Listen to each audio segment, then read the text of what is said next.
Nangungunang sanhi ng sunog noong 2024 sa probinsya ng Antique ang mga apoy na mula sa ember o ang baga. Ito ang ipinahayag ni Senior Fire Officer Turamil Escandera, OIC Operations Section, Office of the Provincial Fire Marshal sa panayam ng K5 News FM San Jose, kung saan 87 mga fire incident ang narecord sa nasabing dahilan. Pumapangalawa naman ang open flame mula sa sinunog na mga basura na may 72 mga insidente, sinunda ng open flame from cooking na may 34, smoking na may 20 at open flame mula sa agricultural land clearing operation na may 16 na insidente. Dagdag pa ng opisyal na nasa 311 na mga insidente ng sunog ang narecord noong 2024, kung saan mas mataas ito ng 61.41% kung ikumpara sa 120 na narecord noong 2023. Lumalabas rin sa datos ng BFP Antique na umabot sa 39,206,837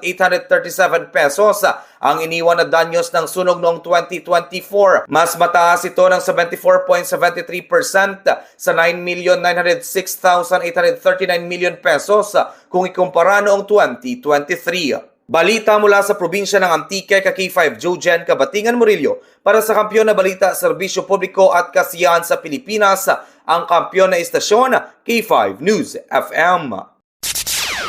K5 News FM.